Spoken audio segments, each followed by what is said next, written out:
What is going on, you guys?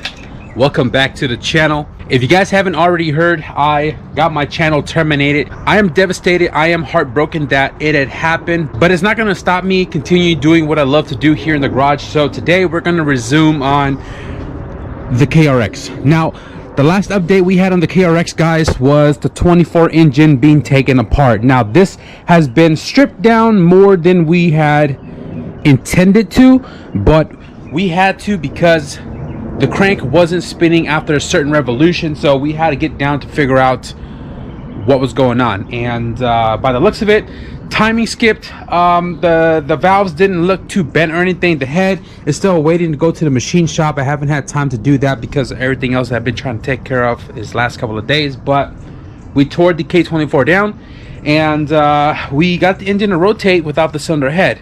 Granted, timing skipped, valves were open, probably why it didn't spin. But quick little update here for you guys. There's nothing on the timing side.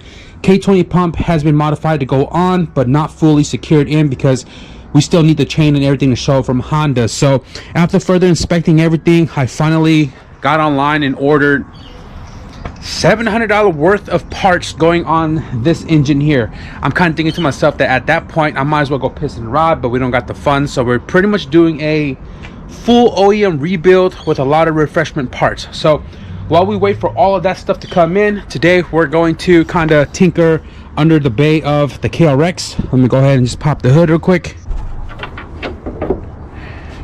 It said today was supposed to rain, and I can kind of hear the raindrops hitting the top of the tarp. So it could be bright one minute and the next it's gonna pour. So the engine is still in the KRX. This is my junkyard K20A2, and I took it to the track, rod knocked it because I failed to shift gears. I was banging rev limiter, I didn't have enough oil, I was not shifting gears, and it knocked on the last session. So the engine has been sitting in here since November when everything had happened, and the reason why I haven't yanked the engine out yet is because I really don't have space for it. So until we can get this K24 all set up and ready to go back in, then we'll yank the engine out. But most importantly, the reason why the engine is still in here is, I think I talked about it in a different video, we're gonna be boosting this car.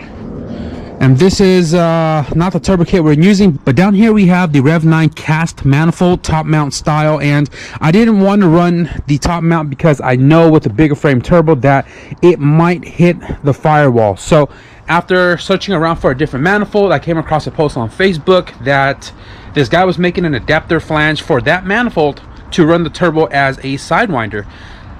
I was like, shoot, material's not that expensive, I got welding machine, I got some welding experience, let's try to make this adapter piece. So today we just got the last package of everything I need to make this attachment for the manifold. We have schedule 10 2-inch tubing, 1 foot right here.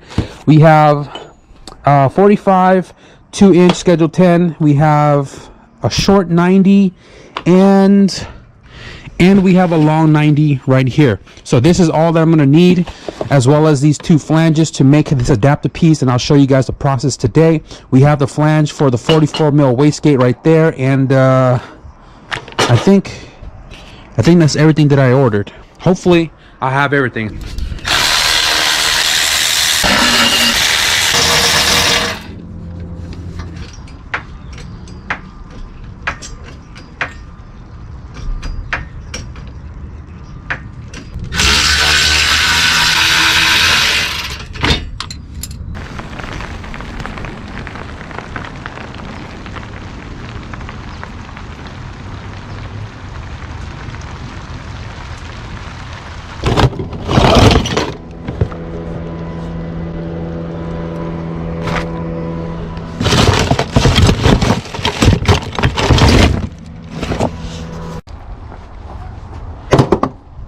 So I just assembled one of my blown turbos. This came off my cousin's car a couple of years ago. Made a mistake of running the cartridge literally horizontal, so the oil feed and return system wasn't efficient and it blew all the seals out. But I got it all put back together just to use it as a mock-up. This is the GT3582R turbo, and this is like the frame turbo that I want to use on the KRX. So I wanted to make this attachment to this size turbo to ensure we're going to clear this general area.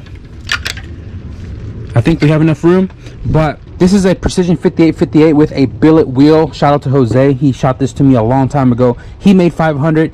I made 489 on this turbo, and you know, it served me well, but I still feel like it may be too small for the K series. So we're not going to be using this, and no, it is not for sale. Even though that turbo has a .82 exhaust housing, the outlet of the exhaust housing is only a 2.5 versus this one right here being a 3-inch, although we're not going to be using this turbo because it's messed up, but we're going to get something very similar to this one when the time comes to boost the KRX. So this right here is a Rev 9 cast manifold rear mount top mount setup. The reason why I'm making the attachment piece is because I'm afraid that the frame might be too big and might hit the firewall, especially because my fuel line is sitting right there. But I mean, I guess we're gonna bolt the manifold up first, and let's start there.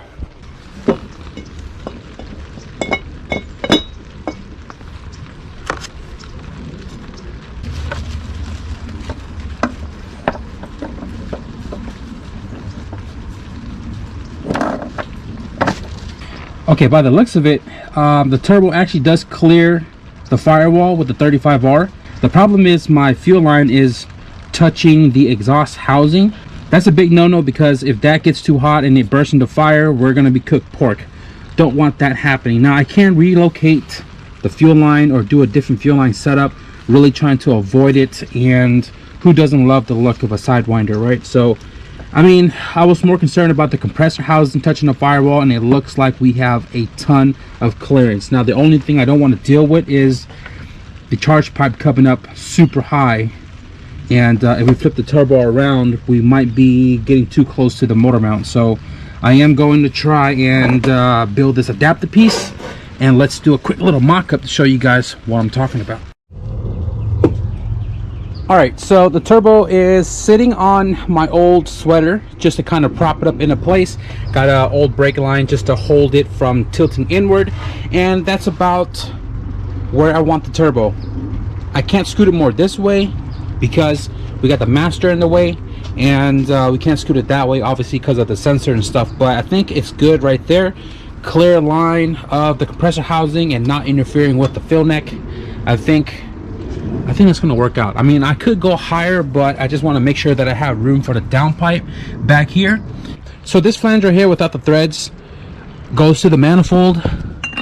I'm just going to put two on here for now to secure it into place.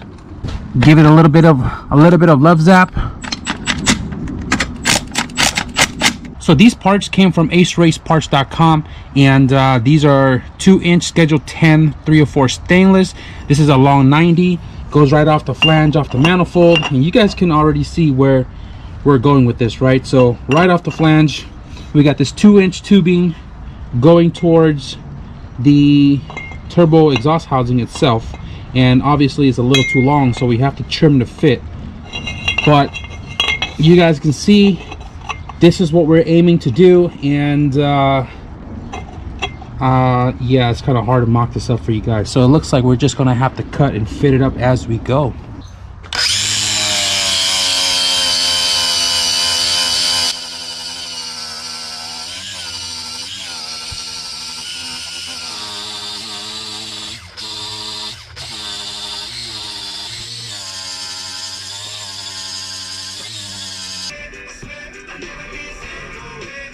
Imagine Dragons and Enemy Mixwell 6.5 were commercial free and loving it.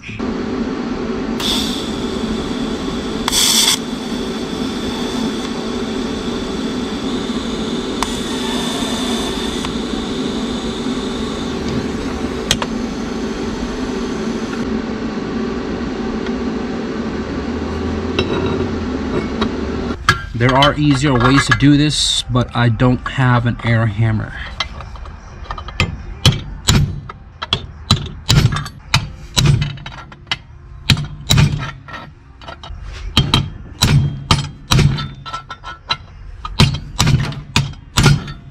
So trying to fit a round tubing into the T3 square flange took a little bit to shape up, but we have it shaped up, it's tacked on, and from this 90 we're shooting straight to the turbo over there, and I already have that flange kind of sitting in place. I don't have the right bolts for it, so I have a nut and bolt in there just to hold the flange in place for measurement. So from here to there, it's not a straight shot because the turbo is kind of clocked, so we need a little angle over there, but we need to figure out how long of a straight we need from here to there. So I'm gonna grab my measuring tape real quick.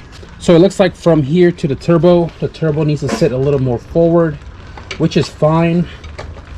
Gives us a lot more clearance to the master for the downpipe. The only issue that I'm seeing right now is I want to place the wastegate here, but all the heater stuff is in the way, so maybe I can place it here.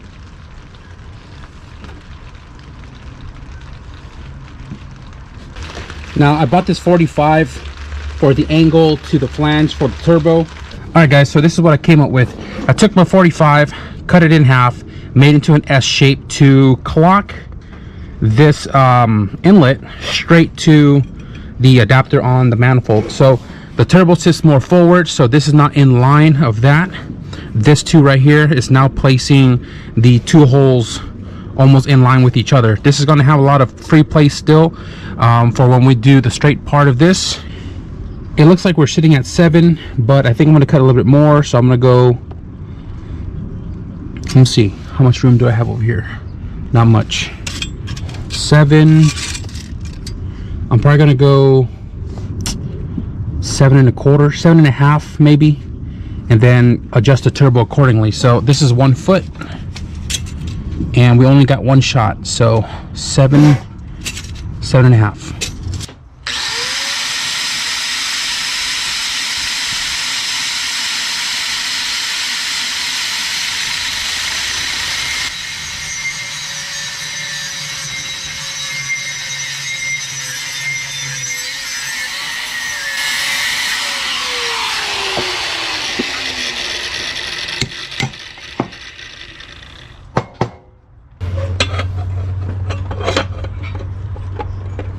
So I'm sure you guys can see from that angle, we are almost there. All right guys, so it's been a cool minute, but we have all of the tubings tacked up and the turbo is finally sitting how I want it. The first time I mocked it up and tacked everything in, the turbo was actually pointing to the moon, but after lobbing it off a couple of times and reclocking and having to shorten this straight piece right here about 1/2 inch, I was able to clear the master to clock the turbo facing more forward than going upward.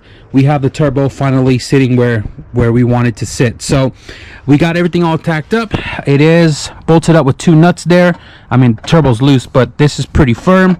And right now I'm trying to figure out wastegate placement. So this, I had to take it off the H2B all-wheel drive car because this is the only wastegate I have on deck. And it's funny because I ordered an inlet flange and they gave me an outlet flange, so they gave me the wrong one. And if you look, 2 different sizes. But the good thing is I have an outlet flange now, so when I make the dump tube, I'll have this flange already on hand. So this is a 44 Mil Tile Wastegate, and originally I wanted to tuck it out of the way, but it doesn't seem like I can fit this anywhere down there. So this is not going to fit anywhere here based off the tubings that I bought.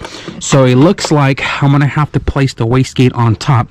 Now it looks kind of hideous, not really, but I think I'm going to have to place it on top. I have plenty of clearance to the hood. I have the SIR style hood, so it's not going to touch.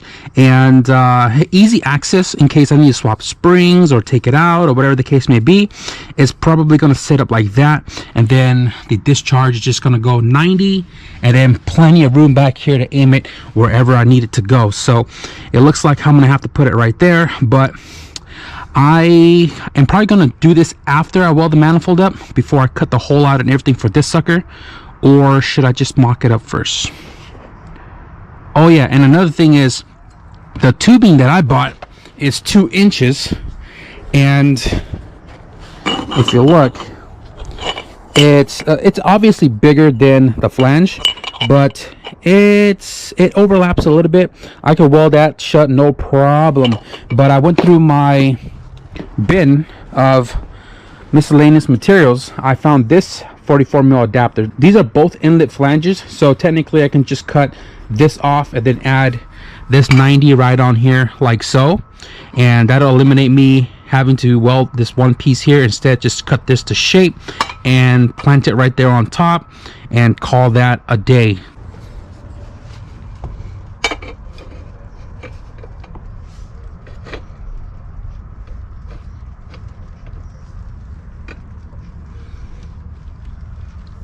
All right, let's get to welding.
Hi, yes, I'm gonna talk really fast because I've been waiting for the wind to die down, because today it is blasting, dog. Check it out. Nice and clear skies, but super windy. Up here comes the wind again. Look at that bag, look at that bag. Look at, where you going, bud? Where you going, buddy? All right, well, anyways, I'm gonna talk through the wind, guys. I really want to wrap up this video since we are done with the manifold adapter, guys. We made the Rev 9 cast rear mount manifold, which is this hunk of junk back here. We made an adapter flange to convert the manifold over to a Sidewinder. Sidewinder places the turbo off to the side, and we have this broken GT3582R sitting where I need the fresh turbo to sit. So I am super stoked that this manifold came out freaking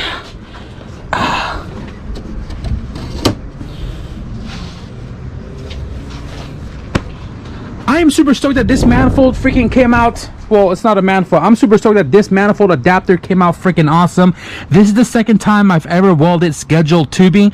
This is a 2-inch schedule 10 304 stainless steel manifold tubing, and it freaking weld amazing.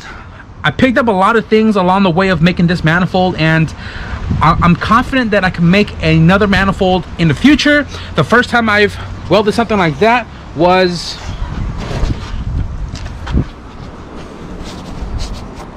the log manifold that's in this car. I made a manifold for this car from scratch with flange, tubing, and the whole nine when I went boost all-wheel drive in 2019, and the manifold is actually back in this car. We're going to be tuning this car in a couple of days. I'll show you guys the setup before we do so, but this is the second time I did it with the scheduled tubing, and I'm super stoked that it came out freaking amazing. I originally wanted to do this manifold adapter because I wasn't entirely sure if the 35R frame turbo was going to fit with the firewall. I mentioned that in the earlier clips of the video where I was worried that this was going to touch the firewall, but after checking it, it actually clears a ton.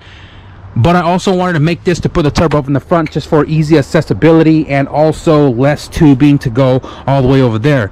But mostly I wanted to run a 44 mil wastegate because this manifold comes with a 38, which is actually underneath down low. I don't know if you guys can see that somewhere there. It comes with a 38 mil wastegate flange, and I wanted wastegate priority and also a big wastegate to help control boost a lot better. So I welded this 44 flange right next to the flange of the turbo, so that way when it flows this way and we're controlled to how many boosts we're trying to produce, the excess will just kind of travel its way into the gate and dump the rest out. So not only we were able to make the turbo sit as a Sidewinder, secondly we were able to run the 44 wastegate now, and I'm gonna have to block off the one down low with the gasket and all that to ensure we're not leaking. But I'm super pumped. This is a very budgeted way of going turbo, and I'm going to show you guys how I go about doing so. We're going to be rocking the eBay 35R, the billet wheel style, not this one. We're going to be running a tile wastegate, which you can find on Facebook for super cheap. I made this manifold. You don't technically have to because this now fits in the back after checking it. So I made that piece to just bring it over. Has probably another $105 that I spent for material, and obviously having my own welding machine and all that. We're going to be running eBay pipings. We're going to be running max P and rod blowout valve. We're going to be running eBay intercooler, which I still have to order because we don't have that in the inventory. But I'm definitely going to be building a budget turbo kit, and I'm going to take you guys along on how I'm going to go about doing so. Now that we finally have this out of the way, which is the main reason why the motor's still in the car, but secondly the motor's still in the car because I don't want to pop it out and not have a place to put it. You guys see my 24 is just kind of spread all over the place, and then Leo dropped off these seats in the morning because I actually traded him for something else, and I'm going to make use of this in a different vehicle. And he also dropped one of his wheels off because he sold his pair of Slipstreams. The other one's broken. The other one was a spare that I could use because I only have 3 in my set, so shout out Leo for that. I gotta take all the shit to the storage right now, but that's pretty much gonna wrap it up for today's video, guys. I hope you enjoyed it. I'm super pumped to get the ball rolling for the KRX again. I'm waiting for a gang of red tags to show up so we can start assembling this Matasuka back together, and then we'll get this Matasuka attached to the clutch and the transmission that I have to get in the storage so we can get this whole Matasuka into the car. So if you guys enjoyed the fabrication in today's video, be sure to leave this video a thumbs up, and if you guys want to stick around and see the tune on the soon-to-be all-wheel drive CRX and also the progress update on the KRX, be sure to hit the subscribe button. But with that being said, thank you guys for watching. The wind has died down finally, and I'll see you guys in the next video. Peace.